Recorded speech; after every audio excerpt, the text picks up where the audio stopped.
If you having RB problems, I feel bad for you, son. I got 99 problems, but Mo ain't one.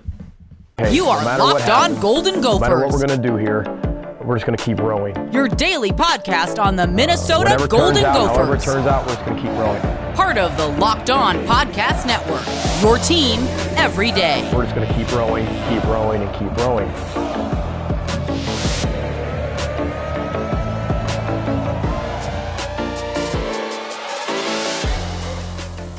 You're listening to Locked On Golden Gophers, part of the Locked On Podcast Network, your team every day. My name is Kane Rob, host of the podcast, former collegiate football video coordinator, and recruiting assistant, here to talk Golden Gophers with you each and every day of the week, Monday through Friday. It's almost season time, folks. It is almost season time. We've got week 0 starting tomorrow, and then we have the Gophers football season officially kicking off next week. It's time.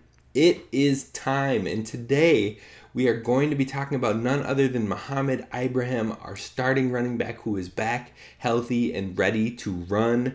But first, be sure to follow and subscribe wherever you get podcasts. Be sure to join and subscribe on YouTube. It's free. It's joining a community that people are getting more interactive on. We're getting lots of discussion in the comments. And so hit subscribe over there. Join the party and let's have a good time, especially as this season gets kicked off. Now, today we're talking about Mo Ibrahim and what a successful season would look like for Mo moving forward, coming back from the Achilles injury. Now, we all know that Mo is a stud. He is a great running back. He has been a staple for this program for the last few years. And he has the potential to be a workhorse guy.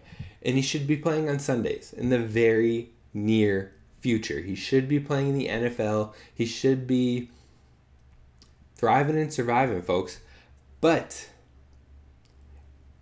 if he wouldn't have got hurt last year, barring injury, he'd probably be playing on Sundays right now, starting next week. Or these past few weeks, he would have been in the preseason.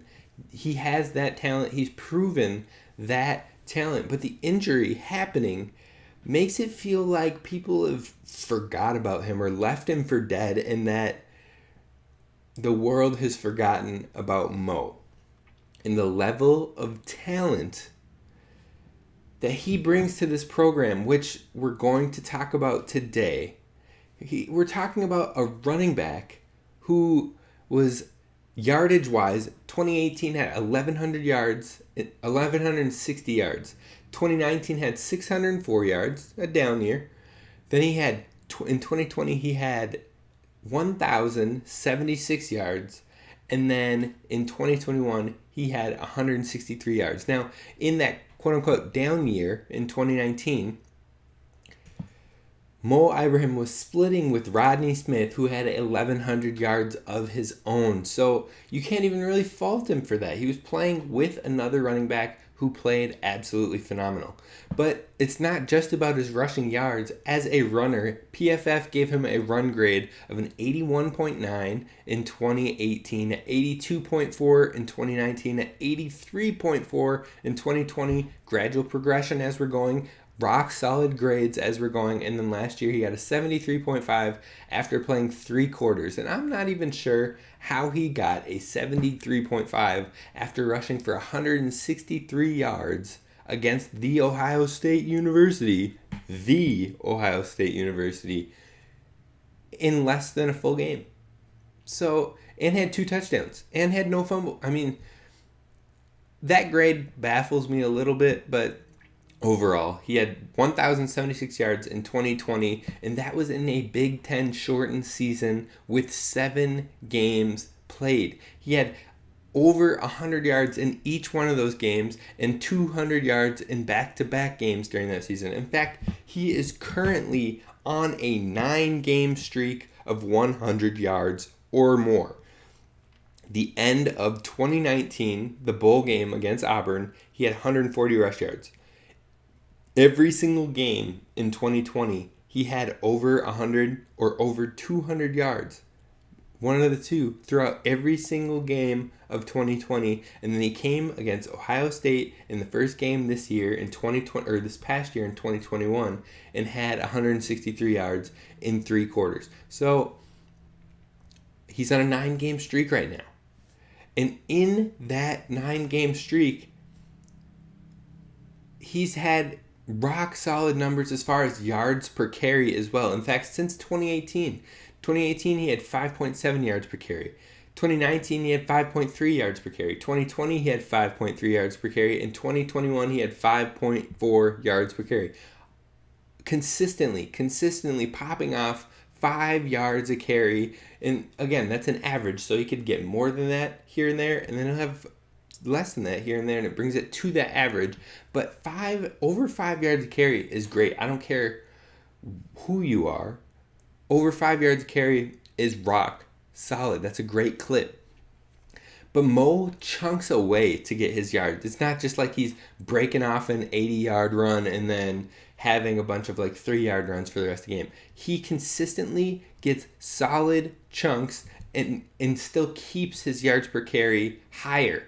So he isn't a player that's just breaking a huge run off and then settling down. In fact, in 2020, Mo had 1 game of his 7 games where he had at least 1 rush of over 35 yards. Over 35 yards. So he only had 1 of the 7 games in which he had a rush of that or more. Like, that should tell you he's not absolutely just breaking big runs and then slowing it down. He's taking huge chunks out of the defense and slowly breaking them down. And it wasn't just in 2020. In 2019, he had 1 such game in 14 games. And that 1 game was barely above 35 yards. It was the 36-yard run.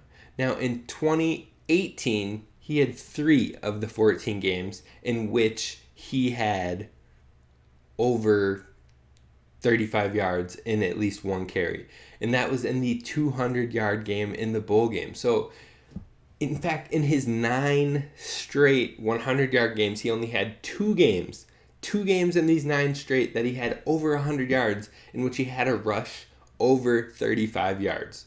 So, in 9 straight games with over 100 yards, he's not taking a huge 80-yard gain or a huge 50-yard gain and then settling in for the rest of the game. He is consistently wearing down, popping off the defense, getting 10-yard chunks, 15-yard chunks, 5-yard chunks. Like, something that defenses just can't slow him down to the fact of keeping him behind the line of scrimmage, keeping him in wraps and getting 2-3 yard chunks and slowing down the run game. He's consistently just tearing away bit by bit at a defense, and that is what makes Mo Ibrahim lethal. It's not saying Mo isn't good because he doesn't pop off 50-yard, 50-yard, 70-yard, 80-yard. No, that is not saying that he's not good. And we know that's not the case. You know that's not what I'm trying to say.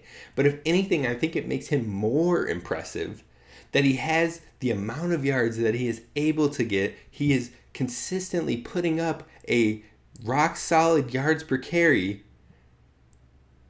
but doesn't have these huge breakaway runs, that he's able to keep his numbers that impressive while maintaining consistency.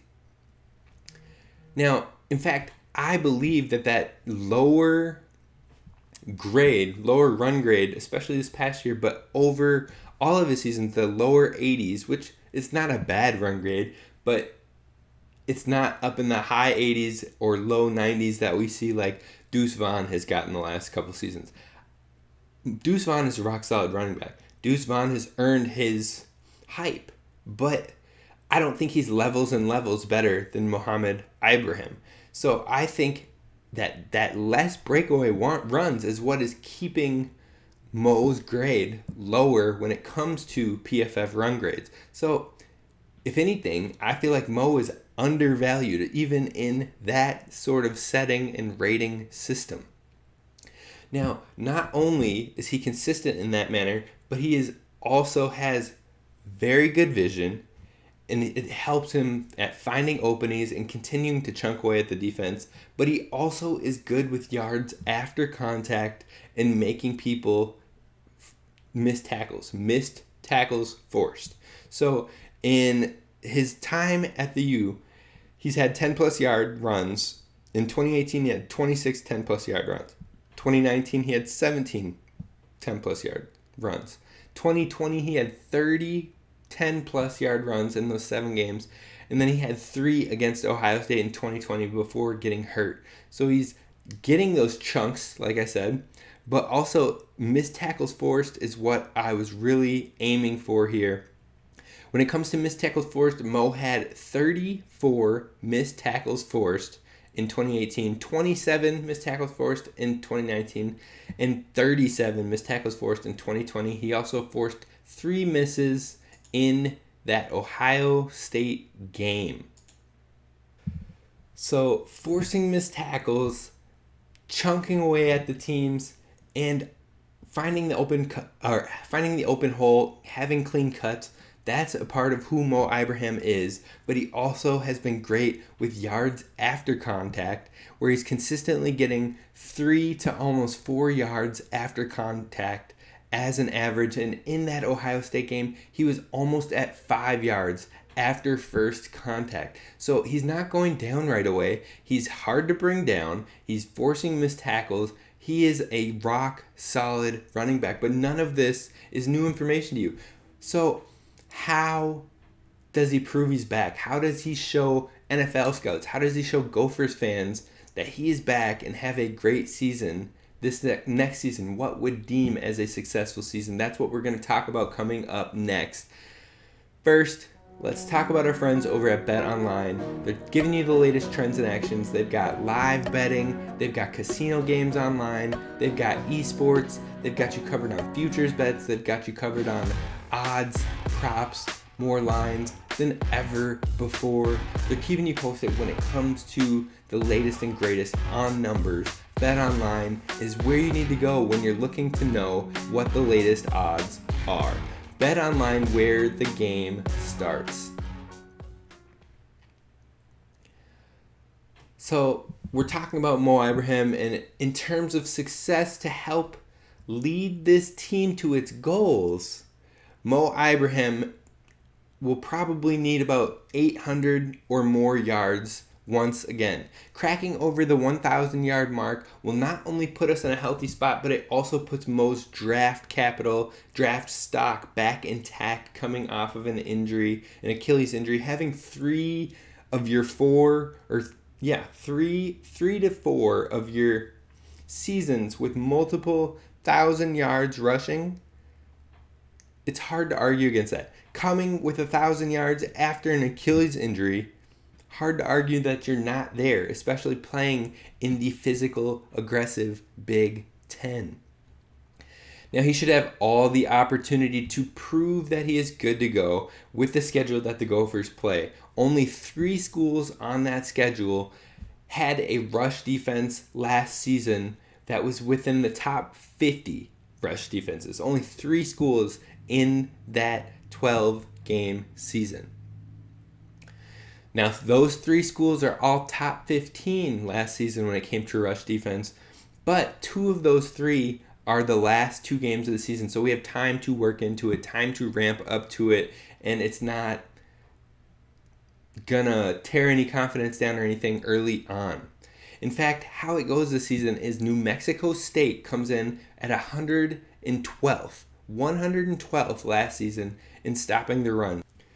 So in this first game, we should see Mo be able to gain confidence, gain reps, and be able to really get a test run as we move into live hits and take a hit. You know, he's been tackled in practice in fall camp. He's felt contact, and that's good. It helps him get warmed and ramped back up. But this will be the first live action under the lights, and this will be a great opponent for him at 112th. Then you've got Western Illinois coming in the next week, and they're FCS schools, so they're not really ranked in the top 130, but they're not like some legendary FCS school that's going to put on a hurt or put on a licking.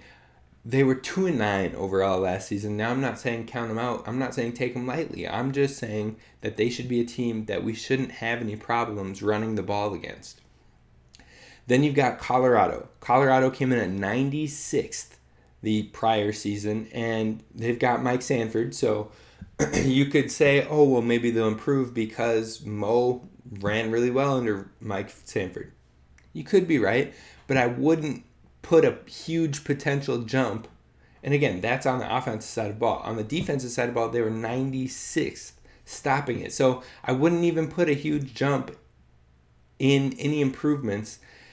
They're not going to go in huge jump from 96th to a top 15 type run defense in one offseason. Is it possible? Maybe slightly, but I wouldn't put too much into that. So right away, you've got 3 schools that are all within the 90 or higher against run defense. So it should help us slowly and surely progress Mo, progress Trey, who are both coming back from injuries, and allow them to get warmed up of sorts before we head to Michigan State, where it'll be the first real test of action, the first top 15 type rush defense from last season against a opponent ranked in the top 15 currently as we head into the year. That'll be the first test. That'll be the first barometer of where we're at across the board, not just in the rush game, but also with Mo, to see as we enter Big Ten play what it's really going to be like. Now, hopefully at that point his confidence is thriving because he's just teared apart and ripped up 3 of our non-conference games. But after MSU, it gets a lot lighter again. You're looking at Purdue, who was 77th in rush defense, Illinois, who was 63rd, Penn State, who was 67th, Rutgers, who was 82nd, Nebraska, who was 58th, and then Northwestern, who was 119th. That's 6 games in a row where you're not taking on anybody that was in the top 50 last season. Now, could they all improve? Yes. But what I'm saying is this looks to be a season where we should have success on the ground. We are going to be a more balanced attack, which is helpful for the entire program overall. But this schedule is friendly to a rush-heavy team. It's friendly to running backs who are coming back from injury and getting them ramped back up. Now, you close the season going against last year's 13th rush defense in Iowa and the number 1 rush defense in Wisconsin. Now, those are going to be tough. Those are going to be games that Tanner, we're going to need him to step up. We're going to need our defense to shut down Braylon Allen in that Wisconsin game at Madison. That's going to be tough. But overall, what you're looking at is Mo has the schedule to help him out. Mo has the time to ramp in slowly. And from what we're seeing in fall camp, he looks fluid. He looks ready to go. It's just getting back under the lights. That's it, folks. Now, what a successful season looks like for Mo is solid run blocking, solid pass blocking, but overall taking that run efficiency and that run grade either to the same level or even just slightly a tick above. Now, he'll probably be doing it on less carries, but keeping the efficiency up and showing that you're not a volume back, but that you're consistently going to find those ways. That is how you prove to scouts. That is how you prove to fans and everything like that, that you are back and you are better than ever. Mamba Mo and his mentality of getting back to it. Now, we're going to talk about what that mentality was. We're going to talk about building that confidence again, maintaining that swagger, getting it all back, and what it could look like, what that slow ramp-up period could look like heading into the season. That's what we're going to talk about. So, like I said, from what we've seen so far in camp, Mo looks fluid, he looks quick, his confidence looks like it's continually growing. I've been fairly confident, I still am fairly confident in saying that he is ready to prove the doubters wrong. He talked about, in his rehab process, in his recovery process, he talked about who he really looked to when it came to the Achilles injury. He didn't know what an Achilles injury was, how serious it was, and what it meant until he got it. And when he did, he really looked into it. He really watched documentaries, Kobe Bryant's documentary about how to come back from it, not pushing yourself too much to the point where you're set up for failure, but how to regain the confidence, build back into it, and thrive. He learned from Kobe Bryant. He learned from KD. He's kept an eye on the recovery process of Cam Akers, the running back from the Los Angeles Rams, who made it back to his season or part of his season after 6 months after the Achilles tear. Now, Mo has had more time than that to recover, and he's had all of this other athletes who have had this injury that he can study and look through and find out what they were doing in the recovery process to get back, to get healthy to the point where you're not thinking about it anymore. So he's done his due diligence, and now it's just about getting used to taking hits again, live, full speed, in action.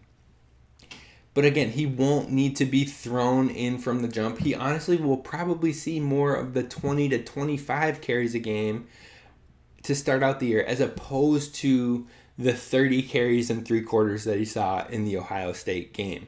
Now, that's not a bad thing.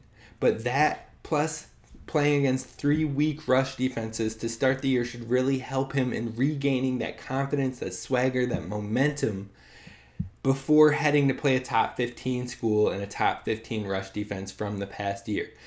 I truly believe we could see a 60-40 split to start the year between him and Trey Potts, and keeping both of those guys fresh. Then there could be some maybe ride the hot hand as you continue to go through some games, just to let them get warmed up, let them get comfortable. Now, I will ask in our final press conference later this afternoon, hopefully, what that split is going to look like. I don't anticipate Coach Fleck will let us know, but that is something that I am curious to know. Is there a carry count? Is there an idea of how to ramp these running backs up? And I don't anticipate he'll let us know, because I'm sure he doesn't want our opponents to know that as well. Now, when you hear that there might be less carries, when you hear maybe they'd ride the hot hand here and there, that shouldn't give you any hesitation or worries about Mo Ibrahim. In fact, if he was kept around 20 to 25 touches a game as opposed to consistently getting over the 30, that's still not a bad thing. I wouldn't worry. I wouldn't freak out. In fact, in 2020, 4 out of his 7 games, he saw between 20 to 27 attempts. 4 out of the 7 in the year that he won Big Ten Running Back of the Year. Also in 2018, when Mo had 1,160 rush yards, he had 5 games under 20 totes. He had 4 games with 26 or less, or between 20 and 26, and then he had 1 game with 30 plus. So just because he wouldn't get 30 plus reps consistently doesn't mean we should freak out, or we should be like, why isn't Mo running? Like, he'll be just fine.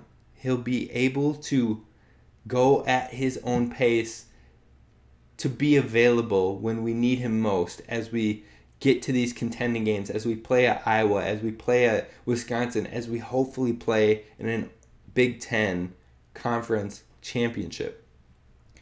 So don't worry about lower number of carries or even a carry count early on if there is one. As long as the confidence is building, as long as the burst is there for Mo, he'll be on track to reset his NFL draft stock and also lead this Gophers team to success in the division. That's what a successful season would look like from Mo. It's not all about the numbers, but it's about how he can bounce back and gain the confidence, momentum, and swagger to help this team progress and help himself get to the ultimate goal of playing on Sundays. That's going to do it for us on today's Locked On Golden Gophers. I truly appreciate it. Now, next week is game week. So we're going to have a more consistent format for the shows moving forward.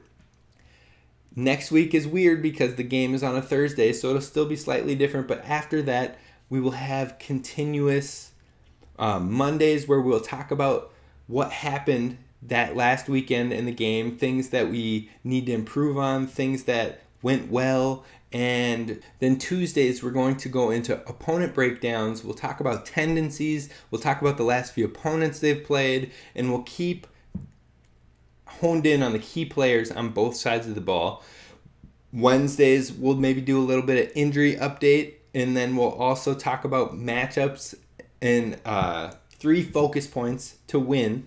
Then Thursdays, I'm going to have a guest on, and we are going to do something a little fun and different that I hope you'll enjoy. And Fridays, we'll see what happens. Fridays will be kind of our free flow days and seeing what the latest and greatest with Gopher sports, whether that be football or other sports, is, and keeping you updated there. So we'll have more of a format as we move in. Hopefully I'll start to get some graphics and some fun things included in this as well, so you don't have to just see me when you're looking at the YouTube channel. So if you haven't subscribed already, be sure to subscribe because big things are coming.